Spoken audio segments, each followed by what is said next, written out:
Get the Angel Reese special at McDonald's now. Let's break it down. My favorite barbecue sauce, American cheese, crispy bacon, pickles, onions, and a sesame seed bun, of course. And don't forget the fries and a drink. Sound good? Ba-da-ba-ba-ba. At participating restaurants for a limited time. Your data is like gold to hackers, and they'll sell it to the highest bidder. Are you protected? McAfee helps shield you, blocking suspicious texts, malicious emails, and fraudulent websites. McAfee Secure VPN lets you browse safely, and its AI-powered text scam detector spots threats instantly. You'll also get up to $2 million of award-winning antivirus and identity theft protection, all for just $39.99 for your first year. Visit McAfee.com. Cancel anytime. Terms apply. Hey everyone, it's Shayna Roth, a producer and fill-in host here on What Next TBD. Lizzie has a cold and lost her voice today, so you're going to hear a blend of the two of us.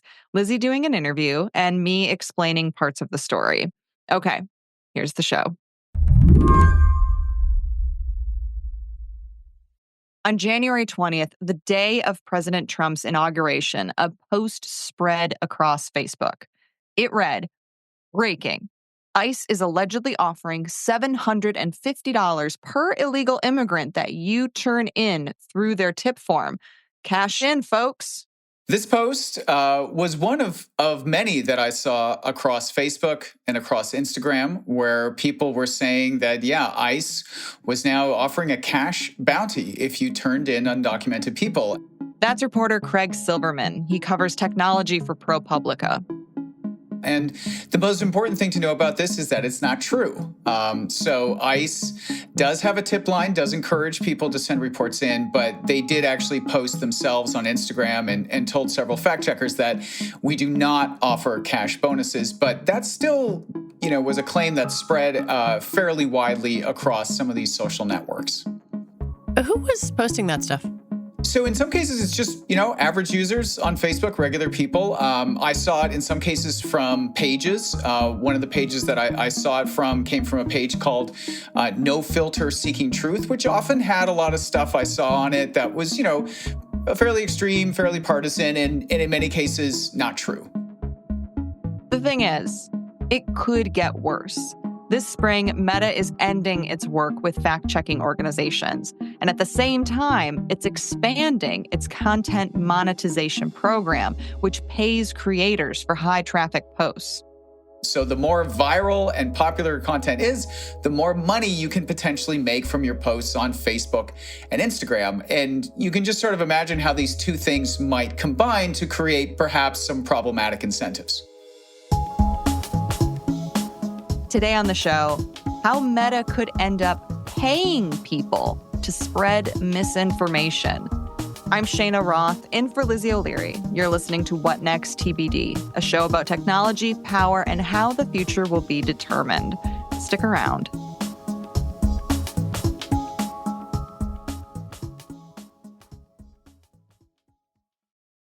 Get the Angel Reese special at McDonald's now. Let's break it down. My favorite barbecue sauce, American cheese, crispy bacon, pickles, onions, and a sesame seed bun, of course. And don't forget the fries and a drink. Sound good?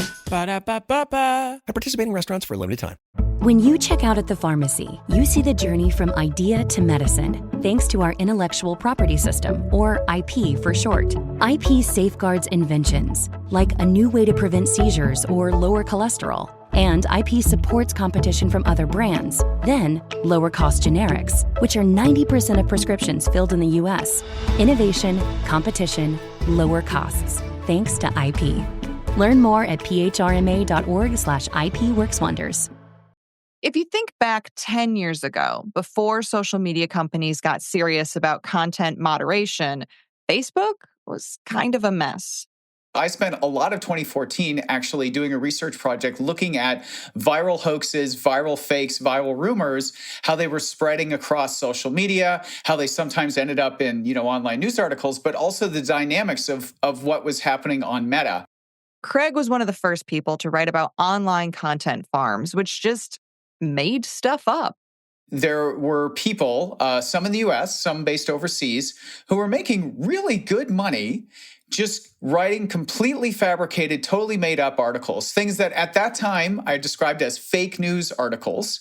This was before Trump had adopted the term, where it was written like a news article, looked like one on the website, but completely made up. So claiming that, a small Texas town had been quarantined because Ebola was spreading, claiming that a woman was arrested because she made a coat out of, the fur of cats owned by her neighbors. Just outrageous stuff, partisan stuff, scary stuff.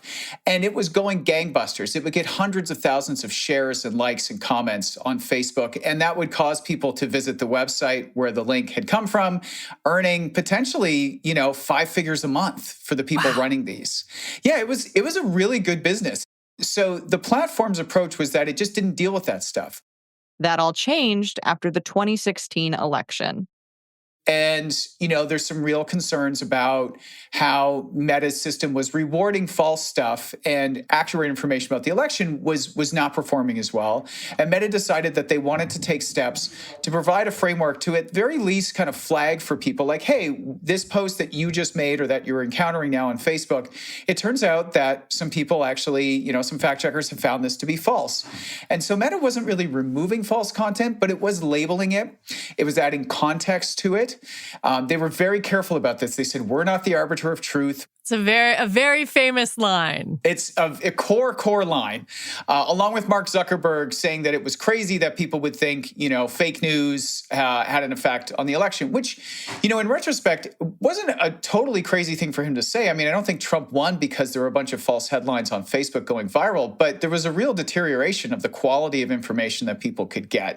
And Meta acknowledged that. They invested heavily in content moderation, not just keeping sexual abuse or hate speech off its platforms, but working to try to root out false information.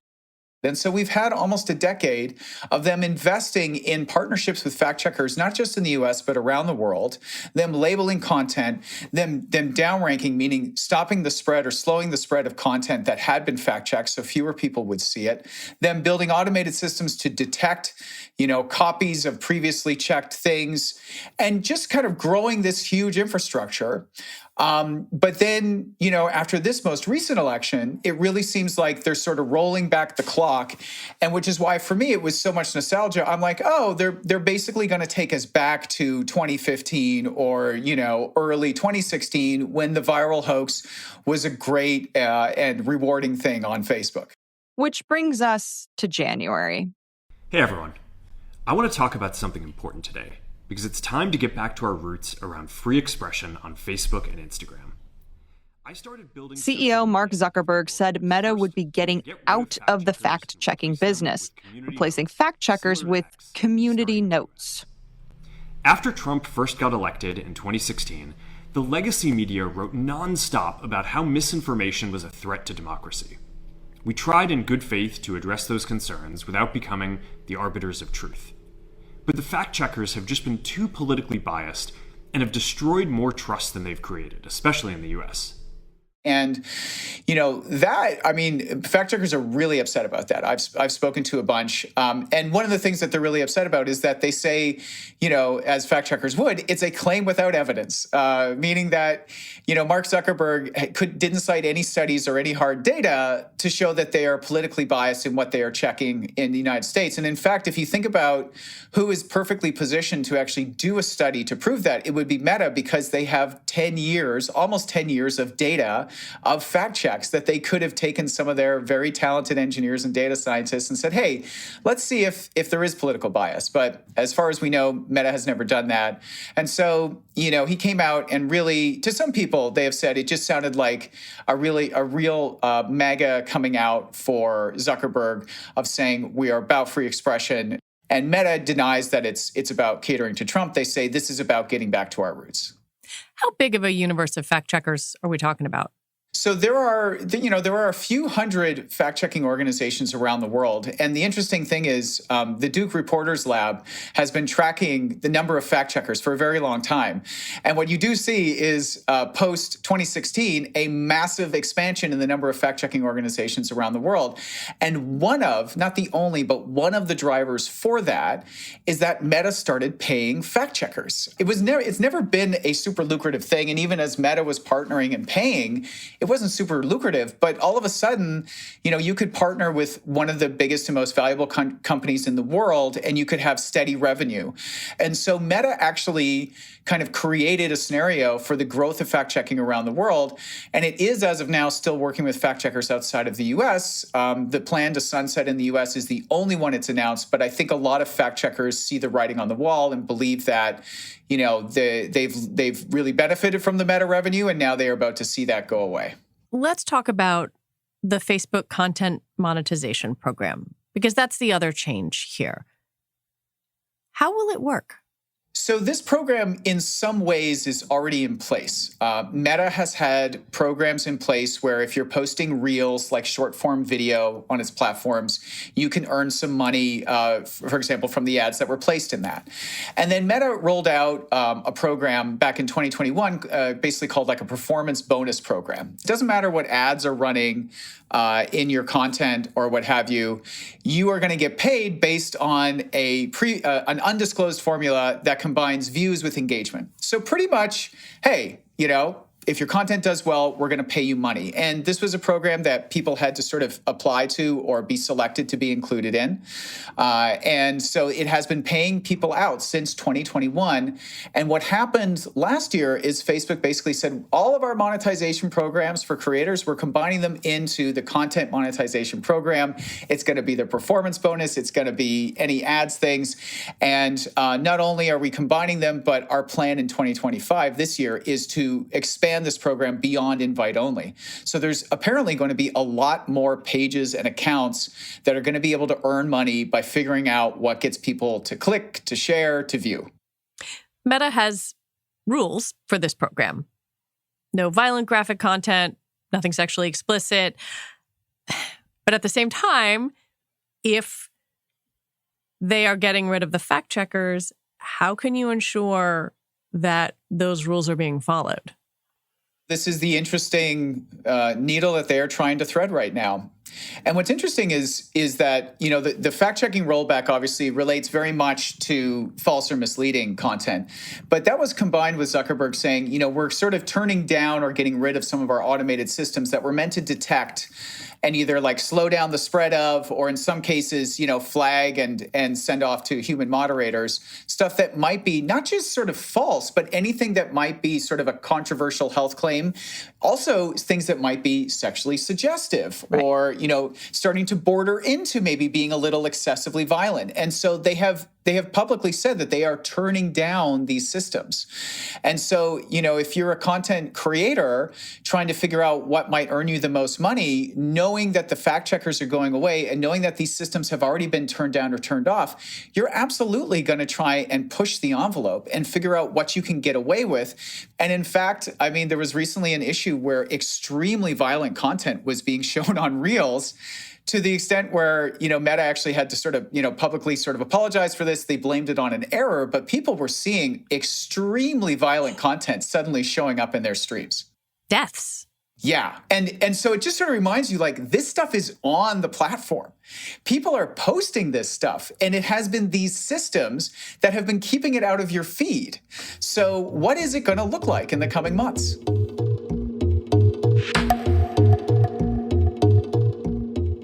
When we come back, Meta gets some inspiration from Elon Musk.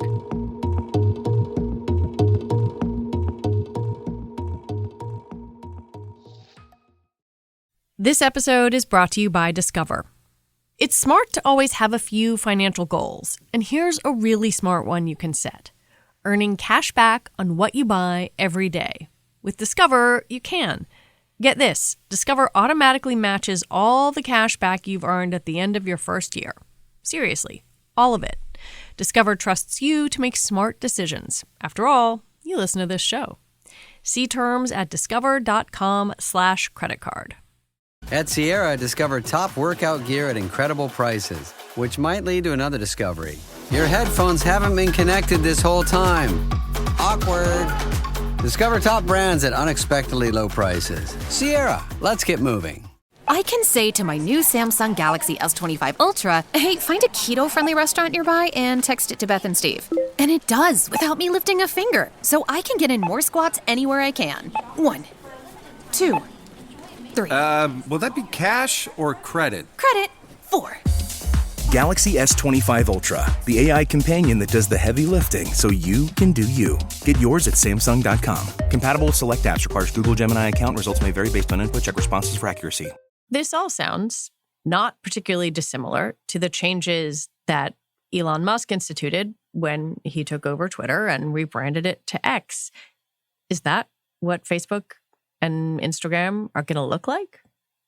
There is definitely some inspiration being taken from what Musk did when he took over Twitter, turned it into X. So one thing that Mark Zuckerberg explicitly said is that he wants to basically adopt the community notes model that has become even more prominent on X under Musk. Now, so this is basically the kind of crowdsourced fact-checking idea.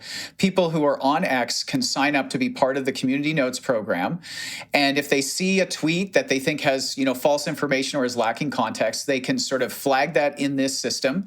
And they could append, a link to, say, a fact-checking website or to Wikipedia and say, hey, this is misleading or this is incorrect because, and here, check the source. And the way Community Notes works is that, obviously they need to have lots of people participating so that they can sort of have lots of submissions, and then people actually vote on submissions. But it's not just the ones with the most, yes, this is a good, accurate community note that gets shown on X, because most of them don't. What they're looking for is kind of an ideological consensus. So they have users from different points of view, and they want users from different points of view to agree. And so you'll have lots of valid community notes that are in the system that never get shown because they haven't reached the threshold of, oh, hey, people on the right and the left or what have you have agreed that this is a valid one. And so, I mean, personally, I think crowdsourced systems like that are really interesting and have great potential. But to do it only with that and to sort of remove the fact checkers before you have that in place and scaled up, when I speak to experts and other people, those are the things that they're pretty concerned about. Meta's platforms also operate on just a vaster scale than X. Yeah, that's a really valid point. When you think about the size of X, which has always kind of punched above its weight because it had the so-called elites on it. It had celebrities and it had, performers and politicians and those people who were news drivers and folks that people wanted to see. But, you're talking about a few 100 million users typically, or less, in a particular country, far less. I mean, Meta is the biggest social media company in the world with billions of people, a decent portion of the global online population is on one of Meta's products, be it Instagram or Facebook, and that kind of thing. And so it is a much bigger challenge to be able to kind of reach that scale, even just talking about the US, where because Facebook has been around for so long and Instagram around for so long, they have very high user numbers and people use the heck out of those platforms. They post a lot. Why are these changes happening now? I mean, it is not lost on me that Mark Zuckerberg spent years going to and from Capitol Hill, sitting in front of this congressional committee or that one, getting yelled at by various members of Congress. And I feel like the political environment is just simply so different now. What's the calculus there? It is interesting because you're right that, there has been for quite some time a tradition on Capitol Hill of a bipartisan yelling fest against Mark Zuckerberg. Here's Senator Josh Hawley grilling Zuckerberg about child safety on the platform just a year ago. 37% of teenage girls between 13 and 15 were exposed to unwanted nudity in a week on Instagram. You knew about it. Who did you fire? Senator, this is why we're building all Who these did you fire? tools. Senator, I don't think that's Who did you fire? So you didn't take any action. You didn't take any action. You didn't fire anybody. You haven't compensated a single victim. Let me ask you this. Let me ask you this. There's families of victims here today. Have you apologized to the victims? They like bringing him in, they like putting him under the lights, and they like trying to make him squirm. But, as you say, the sort of power dynamics have changed. And they actually arguably started to sort of change around 2022 when the Republicans get the House back. And Jim Jordan had a committee that was looking at kind of, weaponization of speech and government, and really, looking at what he viewed as censorship. And so in that scenario, since then, the Republicans have been very aggressive of saying, we think that content moderation is just another way of saying censorship. We think disinformation research and fact-checking are biased and also really about censorship. And so that is taking place at the same time that there have been antitrust inquiries and lawsuits filed by states and the federal government against companies like Meta. So there is a lot of pressure on Meta from different corners. And I think if you're Meta, and if you take Mark Zuckerberg at his word and say that he personally became uncomfortable with where their systems and the fact-checking partnership was at, and he also looks at it and says, the Republicans control the House, the Senate, and the White House, and all of them are steadfast in saying this is censorship and you need to stop doing this. For him to make these changes is nothing but a political win for him. Then there's this other thing where there's a whole universe of kind of right-leaning, right-adjacent posters or influencers who have the president's ear. And many of them right now are being rewarded with either access to the president or positions in the administration itself. Dan Bongino, now the deputy director of the FBI. I wonder if you think there are dots to connect between the online posts of someone like a Dan Bongino and the path to the White House via Meta, via X, via his posts online. I think, you can start with Trump on this. A lot of people feel like, he posted his way into the White House in 2016 because these platforms, they reward often the most extreme content and information. That's a great way to stand out. Trump stood out primarily initially on Twitter because he posted stuff that nobody could believe a presidential candidate was saying. Yeah. And he brought a whole cadre of influencers and MAGA people and built up an online ecosystem and infrastructure around him. And more than the Democrats, far more than the Democrats, they saw that as part of their power base, more important than mainstream media and those kinds of traditional paths. And so I think, the fact that it has been so critical to Trump's success, it makes it not surprising that influencers and, posters like Dan Bongino and others are finding themselves in the administration or being hugged very closely by them because they see that as part of their own media universe, and they can't have that universe and reach the normies, the regular people, unless they are there and succeeding on the platforms where regular people are. And I think they also subscribe to the idea that, being out there, being extreme, saying the things that other people won't say, they have realized that that is a core part of their strategy. And if you can get the platforms to back off on moderation, then you can push it as far as you want. I think the thing you said about where the normies are is really worth digging into a little bit, because you can go on X and see that X is very much a creature of Elon Musk's construction right now. And maybe putting a finger on the scale with the algorithm. I mean, there's a lot we don't know because it's now a private company.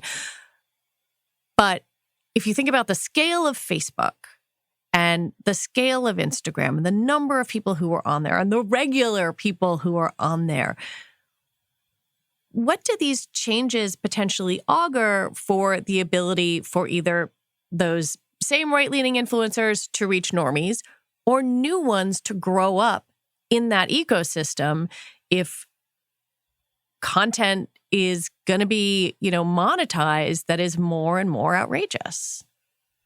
I think on a simple level, it feels to me like it just puts so many people and puts their timelines up for grabs. So if you roll back this stuff and you're removing the guardrails, the things that would sort of, prevent certain things from ending up in people's Facebook feed or what have you, that stuff is being stripped away. And so if you're somebody who is, actively every day thinking about how do I bring people over to my side? How do I influence them? How do I get content in front of them? Suddenly some of the restrictions and things you had to be careful about, if I get fact checked too many times, I might have an overall kind of down ranking on my account, which was something that could happen. Now it's like, it's game on again. The normies are up for grabs. We can push the limits to as far as we can get them. And if you're of the mentality of doing that, you're probably going to beat the people who are just posting the same stuff they were posting before. So I do wonder if we see, some of the folks, MAGA world folks, sort of pushing and seeing what can I get away with now, and being willing to sort of, risk whatever kind of human review or something Meta might have now in place as they remove these things, because you're not as likely to get caught as quickly. You can probably get away with more, and you're probably going to get rewarded with engagement for that, if not with an actual deposit in your account at the end of the month. Are there any breaks? Are there any fail-safes? Meta has said that, they continue to have systems in place detecting a wide variety of violations. They say that their community standards overall are in place, but, they have changed some of their wording of policies about how, for example, you can talk about trans people.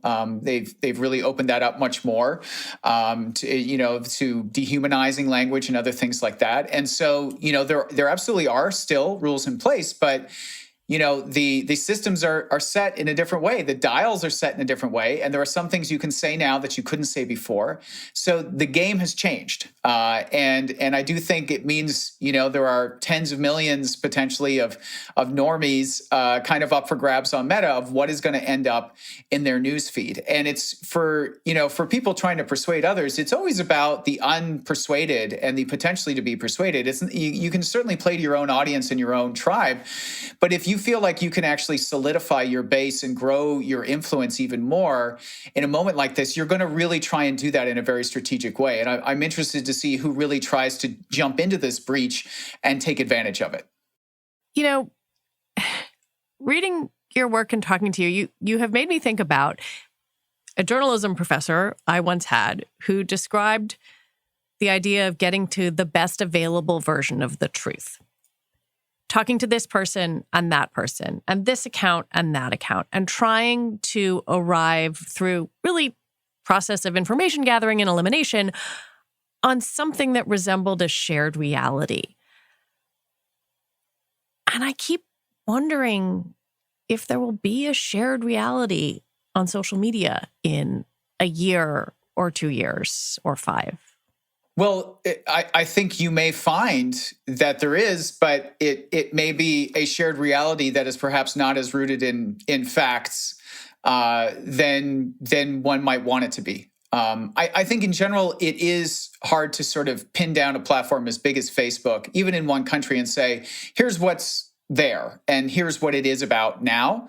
But, there are always winners and losers on platforms. These systems are built with basically recipes to say, find the stuff that's going to work for the most amount of people and show it to them so they spend more time on it. And at the end of the day, if some of these guardrails and rules go away, it's just what is capturing attention the most. And Facebook is not saying we care that the stuff that spreads the most is the most accurate. And these are not the values being imbued in the platform. And so I think if you're someone who cares about, I would like accurate information to be rising to the top, I don't think that's the priority that Meta is communicating with these changes. Craig Silverman, thank you for your reporting and for talking with me. Thanks for having me. Craig Silverman is a reporter for ProPublica, where he covers tech platforms, scams, fraud, and online manipulation. And that is it for our show today. What Next TBD is produced by Evan Campbell and Patrick Fort. Our show is edited by Rob Gunther. TBD is part of the larger What Next family. And if you like what you heard, the best way to support us is by joining Slate Plus. You should really check it out. You get all your Slate podcasts ad-free, including this one, plus some other nice bonuses too, like no hitting the paywall on the Slate site and extra bonus content from a lot of different shows. All right, we'll be back next week with more episodes. I'm Shayna Roth, in for Lizzie O'Leary. Thanks for listening.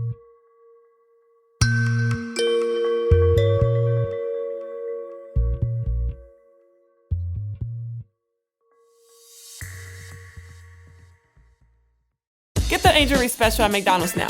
Let's break it down. My favorite barbecue sauce, American cheese, crispy bacon, pickles, onions, and a sesame seed bun, of course. And don't forget the fries and a drink. Sound good? Ba-da-ba-ba-ba. At participating restaurants for a limited time. I'm Leon Nafok, and I'm the host of Slow Burn, Watergate. Before I started working on this show, everything I knew about Watergate came from the movie All the President's Men. Do you remember how it ends? Woodward and Bernstein are sitting at their typewriters, clacking away. And then there's this rapid montage of newspaper stories about campaign aides and White House officials getting convicted of crimes, about audio tapes coming out that prove Nixon's involvement in the cover-up. The last story we see is Nixon resigns. It takes a little over a minute in the movie. In real life, it took about 2 years. 5 men were arrested early Saturday while trying to install eavesdropping equipment. It's known as the Watergate incident. What was it like to experience those 2 years in real time? What were people thinking and feeling as the break-in at Democratic Party headquarters went from a weird little caper to a constitutional crisis that brought down the president? The downfall of Richard Nixon was stranger, wilder, and more exciting than you can imagine. Over the course of 8 episodes, this show is going to capture what it was like to live through the greatest political scandal of the 20th century. With today's headlines once again full of corruption, collusion, and dirty tricks, it's time for another look at the gate that started it all. Subscribe to Slow Burn now, wherever you get your podcasts.